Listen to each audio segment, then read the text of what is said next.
This is LBC London News.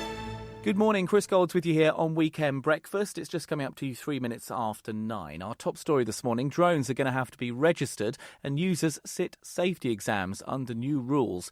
It comes as new research has shown that during a test, a device has smashed a plane's windscreen. Well, let's talk more about this in detail here in LBC London News with BALPA Flight Safety Specialist and former airline pilot Steve Landells. Thank you very much for joining us this morning, Steve. You're welcome. Good morning. Well, let's talk about the number of near misses then first, because we've talked about drones a lot, you and I, about how many times they've come into close proximity to airline planes. Just talk us through just how many there have been over recent times.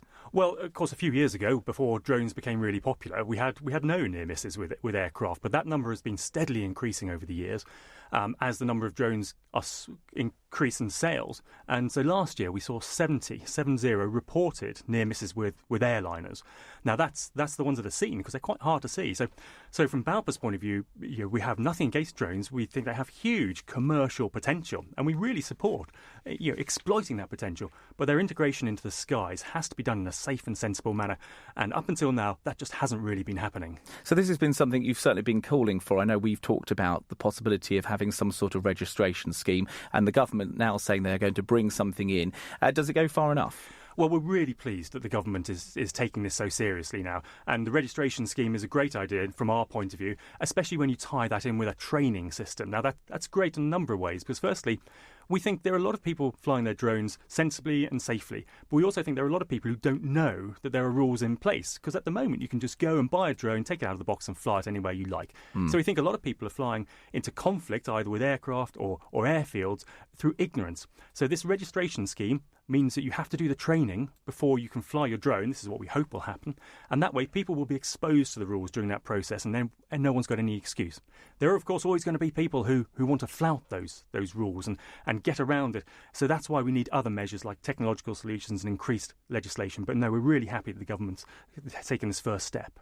Because, of course, anyone can go into any high street shop and buy any drone. We did an investigation here on LBC London News back at Christmas to find that we could go into any store along Oxford Street, purchase a drone and then fly it wherever we fancied without any real instruction from who we were buying it from. Yes, and I remember that report, and one of the worrying things for us, from BALPA's point of view, was the fact that a lot of the people in the shops gave you wrong advice about where you could fly it. Now, so if we can get this system in place of registration and training, then that will hopefully get the message out there that you do have to be really careful when you're flying the drones. They're great fun, but they also get you into a lot of trouble, because if you endanger an aircraft, you could go to prison for 5 years. And if you hurt someone on that aircraft, could be even more. So people have to be aware. So we've got to get this education campaign going, that people have to be aware that there are rules and regulations in place, and hopefully this is the first step towards it. Now, we do need more. It's a great first step, but of course registration won't solve everything, because there will always be people who try and get around it, and it's very hard to enforce. That's why we need the other steps like technological solutions and legislation and education.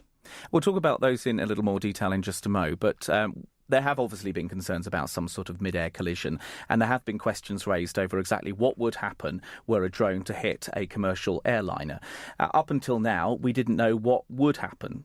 But BALPA have been doing some investigations along with the government as well. Can you tell us a little bit about how that investigation came about, what you did in that investigation, and what it's discovered? Yeah, about 2 years ago, within BALPA, discussing it with ourselves, we realised that there was no data. No one had done any trials about physically throwing a drone at an aircraft, any part of an aircraft, be it an engine, and a lot of people were relying on bird strike data. Now, there's years and years of bird strike data out there. But we thought, well, actually, there's a big difference, because birds don't have these solid lumps of lithium batteries in them or motors. So we were worried that actually you can't use bird strike data. So we got together with the Department of Transport and the Military Aviation Authority, and we started these tests. So physically firing drones at aircraft windscreens. We only looked at windscreens initially.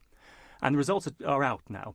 And what it has proved, beyond any shadow of a doubt, is that a collision between a drone and a manned aircraft, be that an airliner or a helicopter, could be absolutely catastrophic. We're slightly concerned that some of the issues are being downplayed in some areas, but be in no doubt, I've seen that. I was down there at the trials at Farnborough when we put these drones in this big gas gun, fired them at the windscreens, and some of the results were horrifying.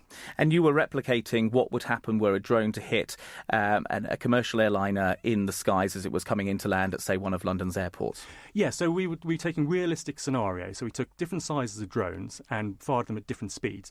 Now, there is a direct correlation between weight, speed, and damage. So the lighter drones at the slower speeds didn't cause much damage to the airliner windscreen, but the helicopters proved to be really vulnerable to any drone. So even the smallest of drones, if it hits the tail rotor or rotor blade or the windscreen of a helicopter, it could prove catastrophic. So, yeah, we took realistic scenarios, and some tests showed very little damage, but other tests were absolutely horrific. I mean, the damage caused was really scary. And you've provided some imagery there as well. We'll put that on our Twitter account and on our website as well. Great, yeah. Talk us a little bit more through the rules that are in place at the moment and what might entail with the not only the registration, but also there's an app available as well, isn't there? Yeah, there are a number of innovations coming along. So the Civil Aviation Authority have got a really good leaflet out called the Drone Code. It's very simple and it shows you what the rules and regulations are now. So basically, at the moment, if you've got a drone, you are fully responsible for the operation of that drone, anything that goes wrong with it. So that's the first thing. When you're flying it, you've got to keep it in line of sight all the time. And that's being taken as a maximum of 400 feet above you and maximum of 500 metres away from you. But you're not allowed to fly within 50 metres of any person, structure, building, or someone not in your control. So that's a lot of people flying in their garden are actually breaking the law already.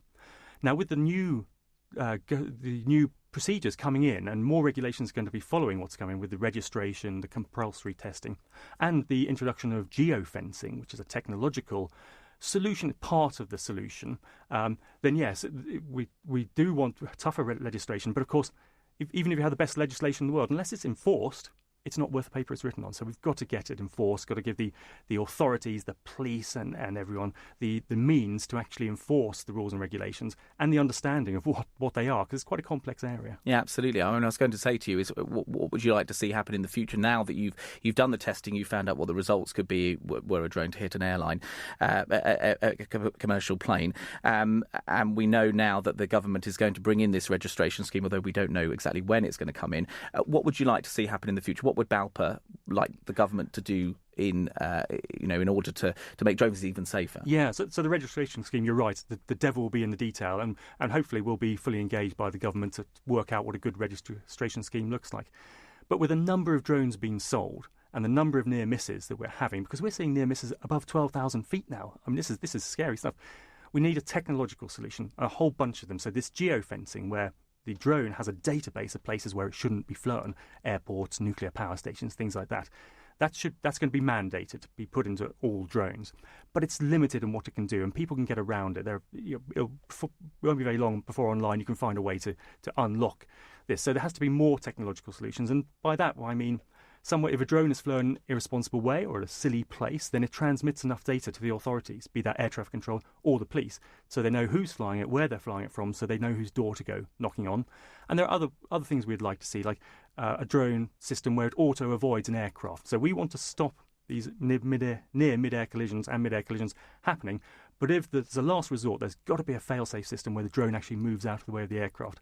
And ultimately, the only way to get the message across really is to have some high-profile prosecutions. And if people endanger an aircraft, they need to be sent to prison. Absolutely. Well, thank you very much for talking to us this morning, Steve. That's Steve Landells, the BALPA Flight Safety Specialist and also former airline pilot as well.